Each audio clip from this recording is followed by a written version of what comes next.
Alright guys, welcome back. So, dream stands. I don't think they need much introductions into like the problems that, well, surround them.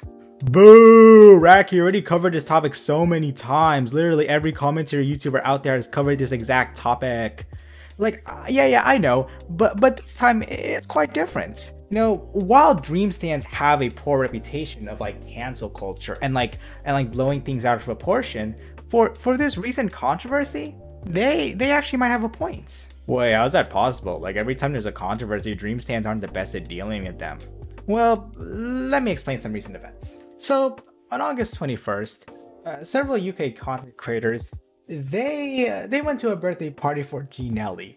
And these content creators, they include people like Jack Manifold, Wilbur Soot, Wisp, GeorgeNotFound, Minx, Scott S. Major, I'm Alex, Captain Puffy, James Marriott, Memeulous, and so many others. In fact, Memeulous in particular posted this video on Instagram that helped blow up this controversy.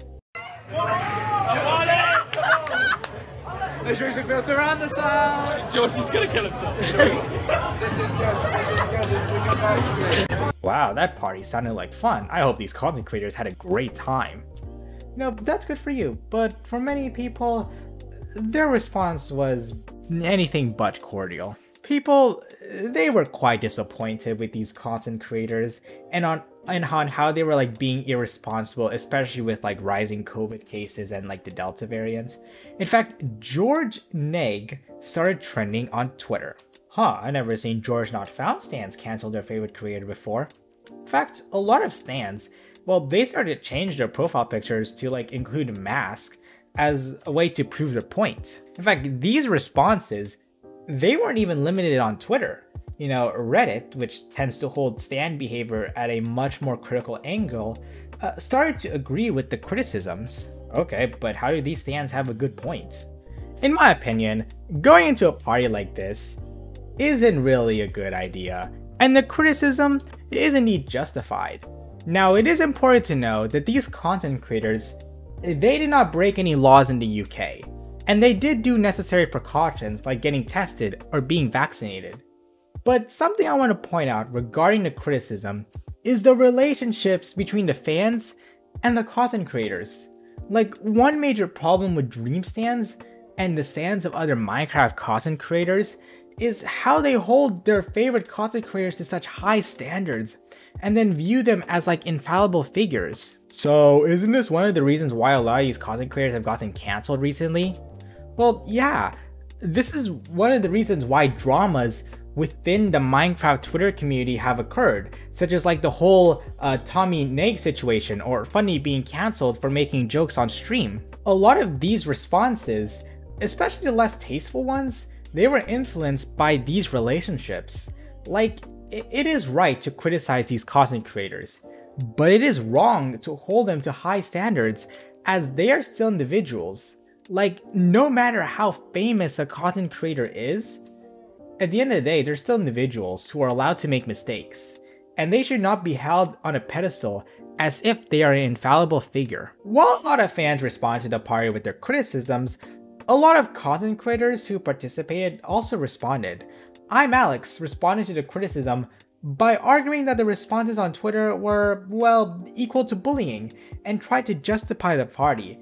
This has to be one of the most infamous responses out of all the responses from other content creators. And a lot of people were very mad and calling him ignorant and selfish. Minx also responded in a pretty similar way and got a lot of negative backlash. Now, on the other hand, GeeNelly, the host, apologized briefly by saying that the party followed all COVID protocols and yet understands why people would be upset. Scott S. Major also apologized and also added that while content creators should be held accountable, they should be able to make their own decisions and their own mistakes. Like, there are a bunch of other responses from other content creators, but one response I want to point out in particular is Dream.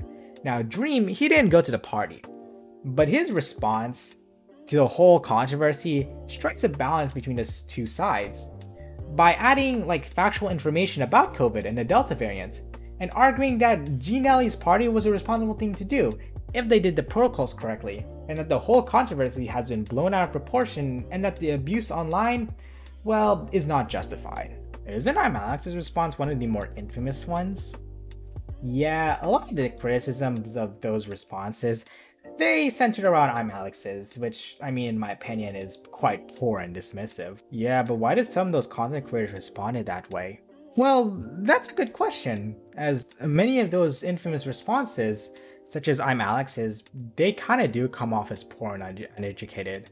And while I don't condone his response and responses like his, I can understand the reasoning. You know, Minecraft Twitter, it has a poor reputation of blowing things out of proportion with regards to things like, well, cancel culture and parasocial relationships.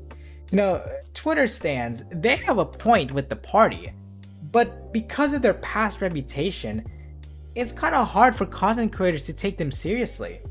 Like, this can explain why content creators like IMAlex and Minx responded the way that they did, dismissing the criticism as like just another Twitter toxic moment. You know, this whole thing, it kind of reminds me of the story of the boy who cried wolf. You know, the boy kept claiming that a wolf was eating the sheep when it wasn't. So when a wolf actually came, nobody believed him. Likewise, stans kept canceling and blowing controversies out of proportion, so that when they did have a valid concern, content creators didn't take them that seriously. This Twitter drama really is quite different, but like, what are some key takeaways from this? Good question. You know, agreeing with Twitter stans in some aspects is something that I would not anticipate, but I do believe there are some key takeaways from this whole controversy. One, this whole controversy is more than just another Twitter toxic moment. Like, I've watched other commentary channels labeled as such, and while I totally understand the reasoning given Twitter's past reputation, I do believe that for this controversy, it's an exception, and it's more than just that. 2. Content creators, well, they should not be held to high standards. They should be criticized for their mistakes, but they should not be seen as an infallible figure. 3. Although the party was legal and followed all guidelines, it's still not been a good idea. You know, just because something is legal doesn't mean it's the right thing to do. 4. The fact that these content creators did follow appropriate guidelines deserves to be commended, especially that so many people don't do them. You know, their decision to go forward with the party deserves to be criticized too. 5. COVID is still around, and people still need to take precautions when they're out of their homes, even if they're fully vaccinated. And 6. Content creators, they're still individuals who should be expected to make mistakes and should be allowed to learn from them. This is all I have to say for this matter. If you like this video, be sure to like and subscribe, and I will see you all next time. Goodbye.